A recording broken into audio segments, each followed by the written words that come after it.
नमस्कार प्रेक्षकांनो, इन्स्पेक्टर मंजू या मालिकेच्या आजच्या जबरदस्त भागामध्ये आपल्याला खूपच भावनिक असा ट्विस्ट आता पाहायला मिळतोय। आपल्या सत्यादादाने मंजूला आर्यनच्या तावडीतून तर वाचवलेलं असतं आणि दुसरीकडे मात्र आता मंजूच्या डोळ्यावरची पट्टी काढायची वेळ आली आहे। होय प्रेक्षकांनो, इकडे जयदेव आणि सत्या बोलत असतात। सत्याला आता भीती वाटते की माझ्या वाघमारेंच्या आयुष्यात अंधार नकोय, त्यांना आता दिसलं पाहिजे। सत्याची तरफड बघून जयदेव मात्र त्याला समजवतो। सत्या देवाकडे प्रार्थना करतो, देवा अरे परमेश्वरा, वाघमारेंनी कधी कोणाचं वाईट केलेलं आहे का? नाही ना, मग आता त्यांच्या आयुष्यामध्ये असा अंधार नकोय। आता त्यांनी जे काही चांगलं काम केलं असेल त्याचं फळ मात्र आता देवाने त्यांना दिलं पाहिजे, असं सत्या मात्र जयदीपला बोलत असतो। जयदीप त्याला समजावतो, अरे काहीच होणार नाही, तू कशाला आता इकडे निगेटिव्ह विचार मनात आणतोस? मंजूसाठी आता तू पॉझिटिव्ह विचार कर, देवाला काहीतरी वेगळं मान्य असतं। मित्रांनो, चक्क आता डॉक्टर घरी आल्याच्या नंतर मंजूच्या डोळ्यावरची पट्टी आता ते काढून बाजूला करतात आणि हे बघा वाघमारे, हे जे काही आहे ना तुमच्या समोर जे आहे ते बघा। वाघमारे मॅडम, तुमच्या डोळ्यांचं ऑपरेशन झालंय, तुम्ही इतक्या दिवसांपासून आता काही बघितलेलं नाहीये, तुमच्या डोळ्यावर इतक्या दिवसांपासून पट्टी आहे, याचा अर्थ तुमच्या डोळ्यांवर प्रेशर आलेलं असणार आहे, कारण इतके दिवस डोळे बंद होते म्हणून तुम्हाला थोड्या वेळ काही दिसणार नाहीये। काळजी करू नका, घट्ट डोळे एवढे दिवस बंद होते ना, मग आता उघडले की थोडी अंधारी येणं ते साहजिक आहे आणि मी जेव्हा पट्टी काढेल तेव्हा तुम्ही अगदी आरामात तुमचे डोळे उघडायचे आणि डोळे उघडल्याच्या नंतर तुम्हाला आता हळूहळू चष्मासुद्धा वापरायचा आहे, म्हणजे तुम्हाला छान स्पष्ट दिसायला लागेल, असं डॉक्टर आता बोलत असतात। मित्रांनो, इकडे मात्र सगळं कुटुंब एकत्रित झालेलं असतं। मंजूच्या डोळ्यावरची पट्टी काढायला डॉक्टर आलेले असतात। सगळेच आता डॉक्टरांकडे आशेनं बघत असतात। डॉक्टर जेव्हा बोलतात, पट्टी वगैरे काढल्यानंतर मंजू तिचे डोळे बंद करूनच बसलेली असते। मित्रांनो, डॉक्टर आता बोलतात, वाघमारे तुम्ही आता आरामात हळूहळू तुमचे डोळे उघडा। मंजू जेव्हा तिचे उघडते ना प्रेक्षकांनो डोळे, भलतंच तिला काहीतरी दिसतं, म्हणजे मंजूला अजिबात काही दिसत नाहीये आणि मंजू जेव्हा डोळे उघडते इकडे तिकडे बघत असते तेव्हा मात्र मंजूला तिच्या डोळ्यासमोर पूर्ण काळोख दिसतो। मित्रांनो, मंजूच्या डोळ्याची दृष्टी मात्र गेलेली आपल्याला पाहायला मिळते। इकडे मात्र मंजू आता बोलते, सत्या सत्या अरे कुठेस तू? काय झालं? हे मला काहीच दिसत नाहीये सत्या, माझ्या डोळ्यापुढे पूर्ण अंधार आलाय। सत्या प्लीज, माझी पट्टी काढली आहे ना? तुम्ही खरंच काढली की नाही माझी पट्टी? सत्या म्हणतो, वाघमारे तुम्ही आता अख्ख्या सुर्वे घराण्याला मात्र धडकी भरवलेली आहे, खरंच तुम्हाला काही दिसत नाहीये का? मंजूला मात्र मित्रांनो खरंच काही दिसत नाहीये। सगळ्यांना जाम टेन्शन आले, सगळ्यांना धक्का बसतोय। सत्यजित मात्र पुरता खचून गेलाय, त्याला कधीच या गोष्टीची अपेक्षा नव्हती। शेवटी मात्र एक क्षणासाठी त्याच्या डोळ्यासमोर सगळं त्याचे आणि मंजूचे क्षण येतात। तो आता सगळ्या जगासाठी लढतोय, पण आपल्या मंजूसाठी त्याला काहीच करता येत नाहीये। ज्या व्यक्तीवर जीवापाड प्रेम केलं त्या व्यक्तीला सत्या आता आपल्यापासून दूर जाऊ देणार नाहीये, असं मात्र त्यानं वचन दिलेलं होतं। त्या व्यक्तीसाठी मात्र सत्या परेशान झालेला असतो। इकडे मात्र मंजू बेडवर बसून सत्याला आवाज देत असते, सत्या तू आहेस ना इथे? प्लीज मजाक करू नको सत्या, प्लीज माझ्या डोळ्यांवरची पट्टी काढ ना। सत्या बोलतो, वाघमारे मॅडम तुमच्या डोळ्यावरची पट्टी काढली आहे, तुम्ही बघा मी इकडे तुमच्या समोर उभा आहे, तुम्हाला काहीच दिसत नाहीये का? खरंच दिसत नाहीये का? प्लीज बोला ना। मंजू मात्र बोलते, सत्या सत्या अरे मला काहीच दिसत नाहीये। पण आता मंजू जेव्हा असं बोलते सत्या इमोशनल होतो, घरातले सगळेच इमोशनल होतात।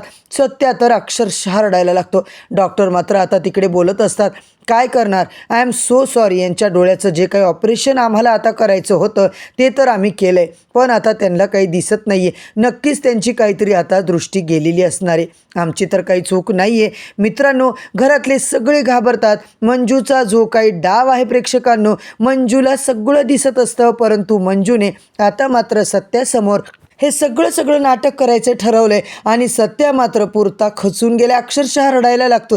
दुसरीकडे मात्र आता तात्यासाहेबांनी त्या पूर्वाला पकडण्यासाठी नेमकं काय केलंय, तात्यासाहेबांचा आर्यनचा काय संबंध आहे, ही पूर्वा पाटील आणि तात्या आर्यन हे सगळे कोण आहेत हे तिला आता शोधून काढायचं असतं। मित्रांनो, म्हणूनच आपल्या मंजूबाईने मस्तपैकी धमाकेदार प्लॅन केलाय।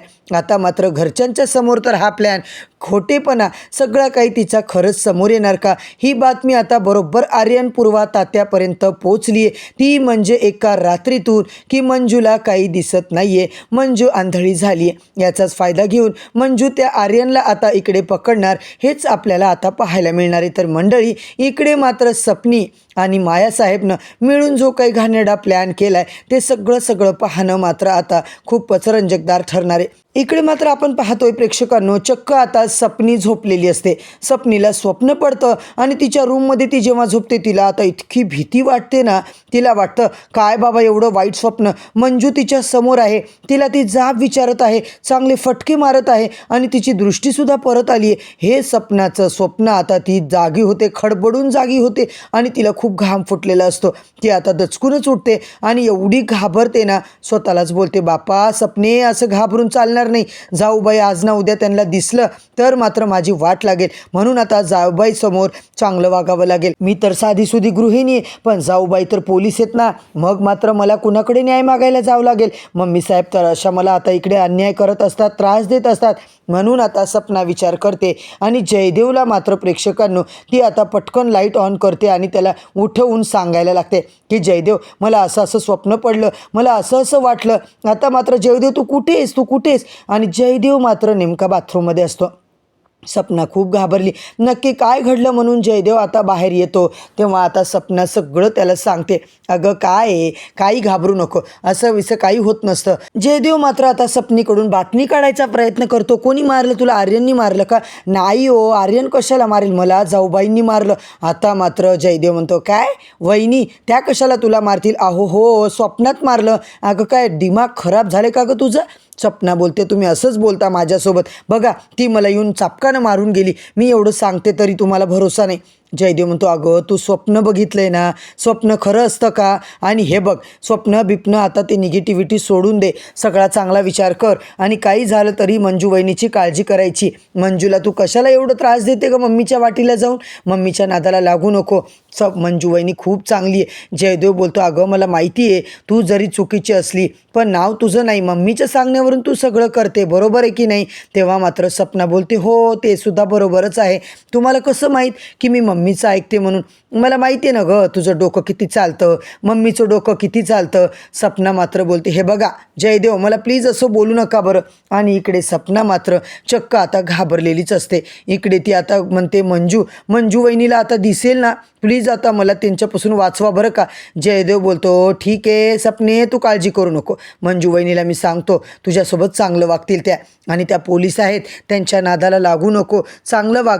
जयदेव तिला आता बोलू लागतो आणि हे बघ तू आता आराम कर, झोप. कसं आहे, उद्या मंजू वहिनीच्या आता डोळ्याची पट्टी वगैरे निघाली की त्यांना दिसेल, मग मात्र तुझ्या एक फ्रेंड मिळेल ना तुला आता, त्याच्यामुळं आता तू अजिबात इकडून कुठं जाऊ नको, मम्मीचं तर काहीच ऐकू नको. असं म्हणून आता जयदेवला प्रेक्षकांनो कळून चुकलंय की आता मम्मी आणि या सपनीचा काहीतरी प्लॅन आहे. आता मात्र पुढे जाऊन मम्मीला मात्र ती काय सांगणार आहे. रडत रडत ती मम्मीकडे जाते आणि सगळं सांगते. मम्मी बोलतात, अगं वेडे, तुला ना मेंटल हॉस्पिटलमध्ये टाकायला पाहिजे. इकडे मात्र मित्रांनो खरंच आता जाऊबाईंना दिसलं नाही तर कसं, असं ती बोलत असते. आणि इकडे दुसरीकडे पूर्वा मात्र आर्यन दोघं बोलत असतात. आर्यन बोलतो, ताईडे बरं झालं बाप्पा तू वाचवलं मला. पूर्वा बोलते, आता परत असा मूर्खपणा करायचा नाहीये. डॅडी साहेब किती टेन्शनमध्ये आले होते माहिती आहे का तुला? अरे डॅडी साहेबांचं करिअर बर्बाद करशील ना तू. आणि इकडून मात्र आता आर्यनसुद्धा निघून जातो, पूर्वासुद्धा निघून जाते. तर मित्रांनो आता मात्र सत्या मंजू मिळून कसे त्या आर्यनचा पर्दाफाश करणारे हे सगळं पाहण्यासाठी चॅनलवरती नवीन असाल तर चॅनलला सबस्क्राईब करा, व्हिडिओला लाईक करा. उद्या परत भेटूया नवीन भागाच्या नवीन रिव्ह्यूसोबत. तोपर्यंत धन्यवाद.